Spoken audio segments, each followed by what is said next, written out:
Save किया था ना? मैं सिर्फ इसलिए गया था क्योंकि उसने मुझे कॉल किया, that's it. But listen तो. Save it for someone else.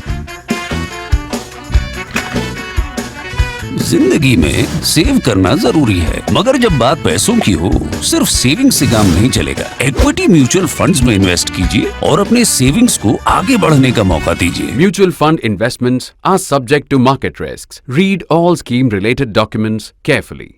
In this edition of Global Print, dear viewer, I'm going to talk to you about Russia's 8-month-long conflict in Ukraine and what a useless, unnecessary, messy, avoidable conflict this has been, in which thousands of innocent people have lost their lives. And I wonder if there could have been an alternative to this absolutely unnecessary war that Russia has been fighting in Ukraine, a proxy war actually between Russia and the US, not between Russia and Ukraine at all. And I'll explain all this to you and tell you why I say this. And I do hope you will read my column Global Print on the Print's website. But before I continue, dear viewer, I'd like to make an appeal to you, which is that please do subscribe to The Print.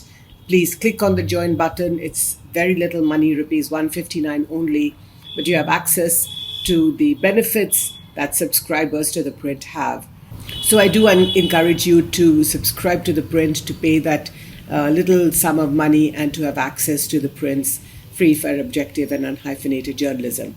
Now back to my column Global Print on the Print's website this week, in which I write about Russia's 8-month-long, totally unnecessary, avoidable, messy conflict in Ukraine, which has cost thousands of lives on both sides. We also know that besides the civilian lives that have been lost in Ukraine, we do know in these last few days that in the wake of the Crimean bridge, which connects the Crimea to Russian territory, in the wake of that bridge being blown up, the Russians have been bombing civilian infrastructure in Kyiv and elsewhere. And that has again redoubled the suffering of the Ukrainian people. Now, I would argue that that is completely unnecessary. But let me also bring into this discussion two other voices, both American voices. The first, Fiona Hill, she used to be an advisor in the Trump administration and is widely accepted to be a noted American authority on Russia. And the other is Fareed Zakaria, an American broadcaster, columnist, very well-known political analyst of Indian origin. Now, Fiona Hill, writing in Politico, writes that we are entering a World War III type of situation. And in this she says, and you can go to my column and read the full quote, in which she says that the existing international order is being overturned. An exchange of territory is taking place. And what we are witnessing today in Ukraine, all the elements of a world war are underway. Now, what Fareed Zakaria is saying is a little different. He doesn't say whether he agrees with Fiona Hill in that this is a World War III or not. But he talks about how the Americans are weaponizing the dollar, not just weaponizing the dollar, but actually leveraging the financial system, the Bretton Woods system that has been in place since the end of the Second World War, which the Americans control. And he says that the Americans are sanctioning Russia and invoking this financial system to sanction Russia and to bring it to its knees. For example, he says that Russian banks have been sanctioned. Russia's natural resources, with the exception of oil, has been sanctioned. The gas pipeline between Russia and Europe, now he doesn't mention this specifically, and he doesn't talk at all about the fact that the Nord Stream gas pipeline, which should have been in use by now, has been blown up. That Fareed Zakaria doesn't mention that at all. In fact, that has been mentioned by Jeffrey Sachs, economics and political analyst, very well known. Jeffrey Sachs has said that perhaps it's the Americans that have blown up the Nord Stream pipeline. And the reason Sachs says is because nobody else has the capacity or the capability to do so. But back to Fareed Zakaria. What Fareed is saying is that the Americans have leveraged the financial power at their behest to sanction Russia and to bring it to its knees. Now, I would actually go a bit further than that. And that's why I agree with Fiona Hill, although if you read her interview in Politico, she will not admit to the fact that this is a proxy war between the US and Russia. She says, no, absolutely not. This is not a proxy war. But I would argue that actually it is, because if you look at it, it's very, very clear.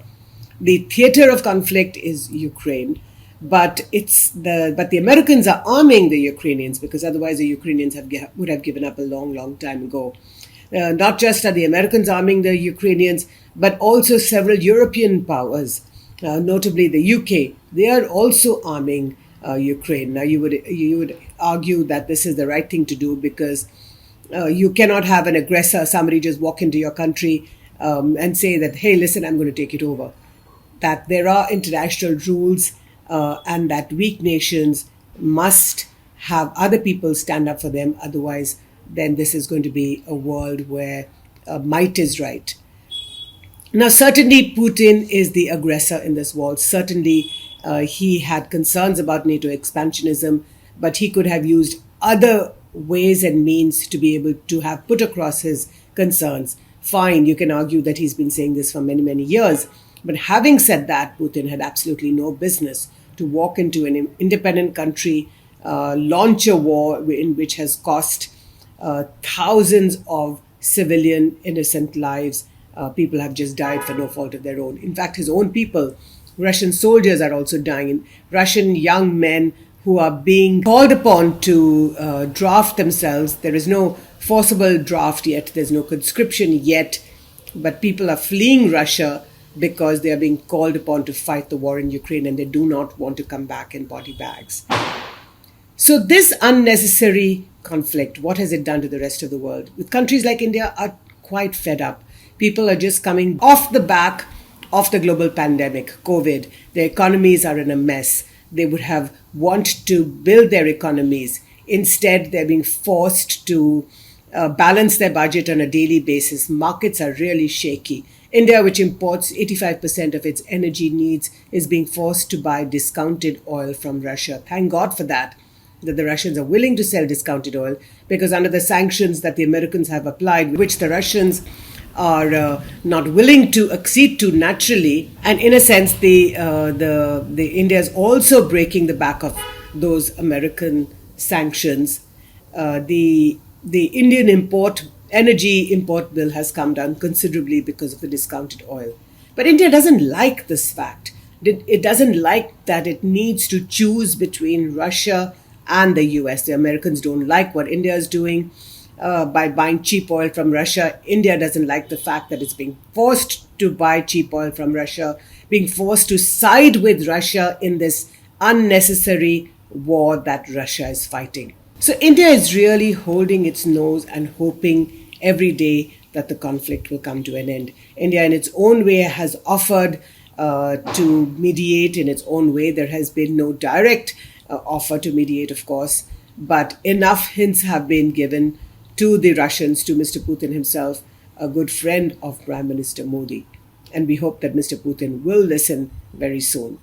Now, let's look at the bigger picture. What has this war done for the rest of the world? I will say here that the former Soviet Union, and I'm not for 1 second going to exonerate the authoritarian, very brutal dictatorships that the former Soviet Union had, and notably that by Joseph Stalin and others. We know the story. And its inheritor state, Russia, made many, many mistakes. Putin's war, for example, is the latest one.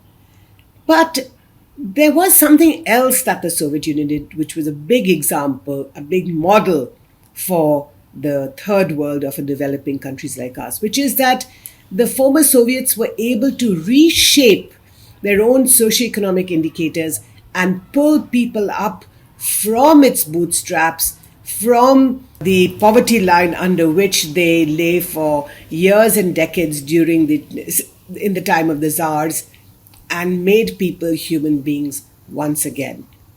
Like I said, no exoneration of any dictatorships. But this must be conceded, that the idea of the alternative that the Soviet Union offered, and which the inheritor state of Russia also continued to offer, that there was an idea to the Washington consensus of a free market that the Americans pushed. Now, that idea of the alternative, very unfortunately, has been damaged by none other than Vladimir Putin himself. So this is the state of the world today. And that's why countries like India do not like what's going on, and they do not want to choose between Russia and the US, do not want to choose between the camps that both these countries are offering. The developing world does not want to choose. It wants an end to this unnecessary war as soon as possible. Just one other thought, which is China. Now, we know that the Americans do not like what India is doing vis-a-vis the Russians. But the Americans are also, for the time being, willing to forgive India for its trespass, or at least what the Americans believe is a trespass of the sanctions, because the US needs India in the Eastern theater, which is in the Pacific theater, to counter China. So this is how the dominoes are following for the time being in our part of the world. The Indians continuing to buy cheap oil, abstaining at the UN Security Council against Russia, which is basically bailing out Russians. Prime Minister Modi criticizing President Putin publicly on the margins of the Shanghai Cooperation Organization summit in Tashkent. But the Indians not having much of an option in balancing all these things. So India walking once again a fine line in its foreign policy. I hope you will read my column Global Print this week on the Print's website, and I do look forward to hearing your comments on this video. Thank you so much for watching, dear viewer, and have a wonderful Diwali ahead.